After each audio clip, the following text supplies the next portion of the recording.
Welcome, my friends, to chapter 19 of the Imitation of Christ. This is of the exercises of a religious man. The life of a Christian ought to be adorned with all virtues, that he may be inwardly what he outwardly appeareth unto men. And verily, it should be yet better within than without, for God is a discerner of our heart, whom we must reverence with all our hearts wheresoever we are, and walk pure in his presence as do the angels. We ought daily to renew our vows and to kindle our hearts to zeal, as if each day were the first day of our conversion, and to say, Help me, O God, in my good resolutions and in thy holy service, and grant that this day I may make a good beginning, for hitherto I have done nothing. According to our resolution, so is the rate of our progress, and much diligence is needful for him who would make good progress. For if he who resolveth bravely oftentimes falleth short, how shall it be with him who resolveth rarely or feebly? But manifold causes bring about abandonment of our resolution, yet a trivial omission of holy exercises can hardly be made without some loss to us. The resolution of the righteous dependeth more upon the grace of God than upon their own wisdom, for in him they always put their trust, whatsoever they take in hand. For man proposeth, but God disposeth, and the way of man is not in himself.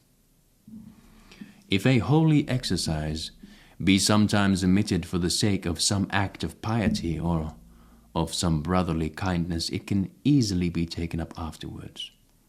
But if it be neglected through distaste or slothfulness, then it is sinful, and the mischief will be felt.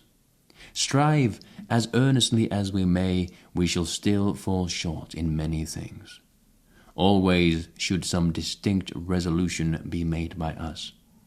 And most of all, we must strive against those sins which most easily beset us. Both our outer and inner life should be straitly examined and ruled by us, because both have to do with our progress. If thou canst not be always examining thyself, thou canst at certain seasons, and at least twice in the day, at evening and at morning. In the morning make thy resolves, and in the evening inquire into thy life, how thou hast sped today in word, deed, and thought. For in these ways thou hast often perchance offended God and thy neighbor. Gird up thy loins like a man against the assaults of the devil. Bridle thine appetite, and thou wilt soon be able to bridle every inclination of the flesh. Be thou never without something to do. Be reading, or writing, or praying, or meditating, or doing something that is useful to the community. Bodily exercises, however, must be undertaken with discretion, nor are they to be used by all alike. The duties which are not common to all must not be done openly, but are safest carried on in secret. But take heed that thou be not careless in the common duties, and more devout in the secret, but faithfully and honestly discharge the duties and commands which lie upon thee. Then afterwards, if thou hast still leisure, give thyself to thyself as thy devotion leadeth thee. All cannot have one exercise, but one suiteth better to this man, and another to that. Even for the diversity of seasons, different exercises are needed. Some suit better for feasts, some for fasts. We need one kind in time of temptations, and others in times of peace and quietness. Some are suitable to our times of sadness, and others when we are joyful in the Lord. When we draw near the time of the great feasts, good exercises should be renewed, and the prayers of holy men more fervently besought.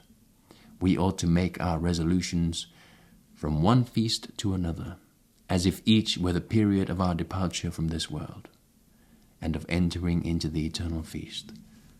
So ought we to prepare ourselves earnestly at solemn seasons, and the more solemnly to live, and to keep straightest watch upon each holy observance, as though we were soon to receive the reward of our labors at the hand of God.